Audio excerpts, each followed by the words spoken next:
Patrick Tuohey is here from the Show Me Institute on KCMO Talk Radio, 95.7 FM, streaming on the KCMO Talk Radio app. Tough act to follow there, Patrick, but I will just leave it at that. Thank you very much. Let's not go backwards. It's funny. Well, I would love to go backwards, but I won't do that with you. I promise. I promise. It's funny bumping into you everywhere. Seeing you yesterday at the Dollar Tree, that was weird. You had a basket full of stuff. I didn't ask any questions. I was just happy to wave in the parking lot. Well done. All right, you wrote a very good piece here in the Kansas City Star. It's headlined, KC Suburbs Report Card. Are these cities' finances built for tomorrow? The short answer is? They're doing okay. They're doing okay. So Truth in Accounting is this outfit out of Chicago, and every year they publish a book looking at city finances and state finances, and they give them a grade. A lot of times our mayors or our governors will say, we're running a surplus or we're doing great. And that's because they look at the books a particular way.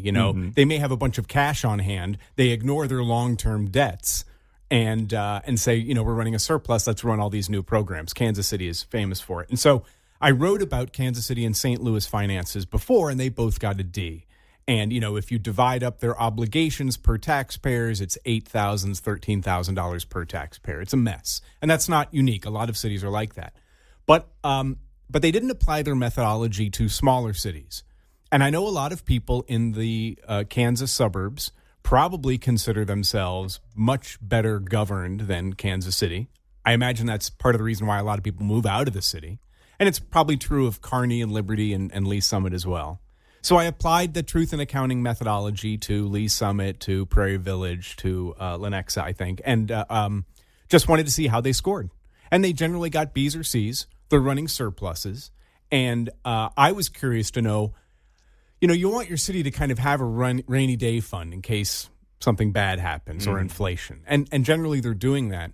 What's interesting to me is how do you figure out the line between raising enough money to prepare yourself for unforeseen circumstances and just collecting more than you should. Hoarding. Hoarding. At what point do you have to give money back to taxpayers? I don't have an answer for that, but I just want to make sure that people in Lenexa, people in KCK kind of have an understanding of where they stand. Because it's easy to stand in Kansas and look at Kansas City and say, we are not them.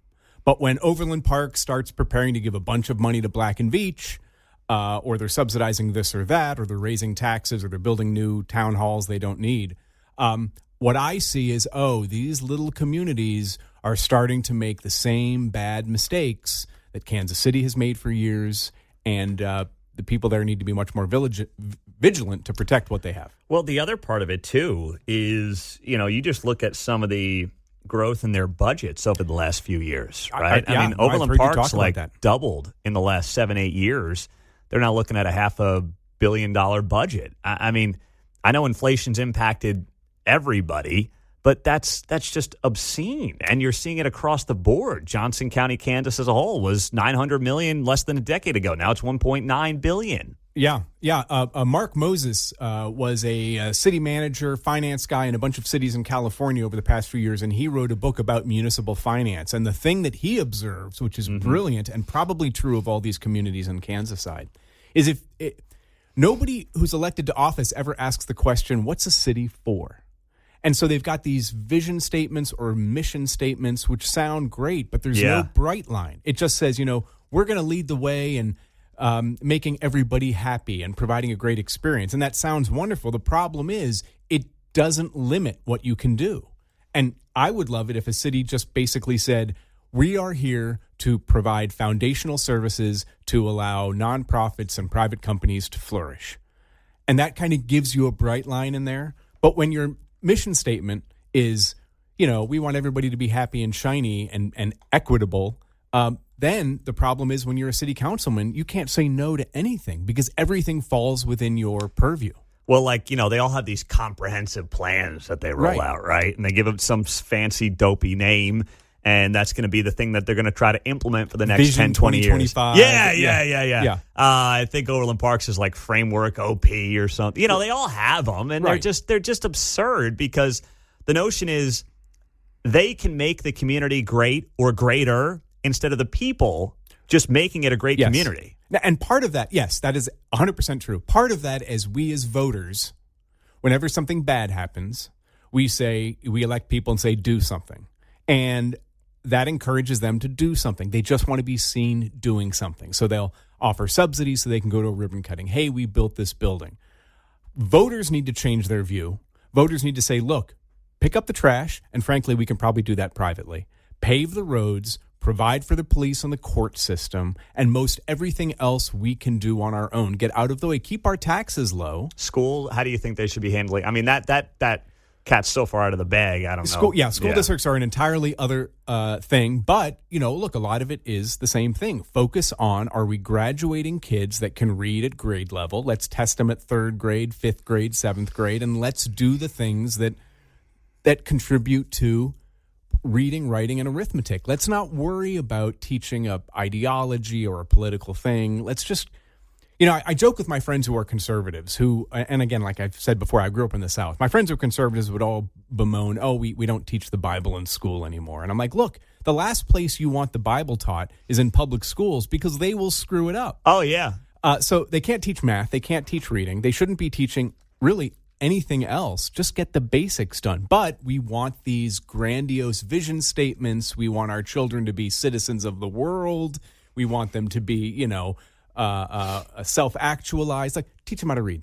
Everything else, once they read, they can learn all that stuff on their own. So, again, part of it is local government, part of it is school district governance, but a large part of it is just voters. We've got to demand less and demand that they just get out of the way. We can, look, we're sitting in corporate woods, right? There's plenty of business that comes to Overland Park. Black and Veatch is an example of it because it's been a good place to develop. They don't need help. All they need is government. Provide the basics and keep taxes low and leave everything else to the people. Here's what's interesting, though, too. Like, I have heard from sources inside of Overland Park that corporate woods right now is a problem for them because there is so much land here and there is so much empty office space here. And they don't know what to do with it. So what are they doing? Oh, well, let's make sure we subsidize Black and Veatch. Could you think of a dumber idea when you literally have corporate woods right here with a ton of office space that apparently isn't doing as well as it was even 10, 15 years ago? I mean, that's a problem for them.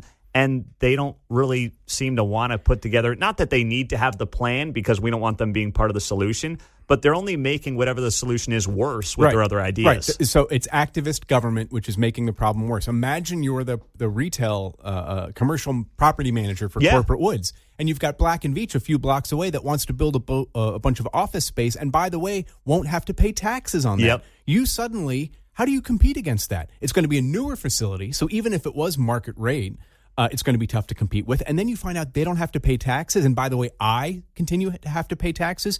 So you're pitting businesses against each other. I don't know the Black and Veatch, and I've asked them. They never responded. I don't know that they've got any expertise running a property management. Mixed use. Hotels. Yeah. They have no expertise. Stick to engineering. Do what you do best and leave hotel management to other people. But again, sort of like John Sherman at the Royals, right? It's always one story. They want to use their anchor, their engineering property, to generate all this other business around them, restaurants and bars, because they can make more money. And again, that's great if they want to pay for it on their own dime. Overland Park, Kansas City shouldn't be getting into bed with these guys. Patrick Tuohey's here. Well, speaking of John Sherman, the Royals, you got a hot take for me before you head out the door here on where that thing stands right now?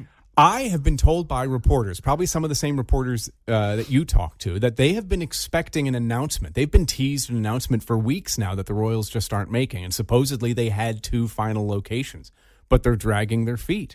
And I think they're probably waiting on what happens in Jackson County with the recall. But it's crazy. Everyone is getting frustrated. Even the fans getting of downtown. Frustrated? Well, yes.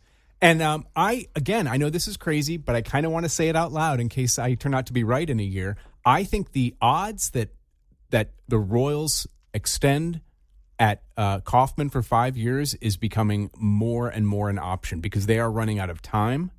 And I don't know that even if everything lines up for them, Frank White goes, they announce locations. I don't know that they can be confident that Clay County or Jackson County is going to give them the money they want. Well, if that happens, Chiefs are running to Kansas.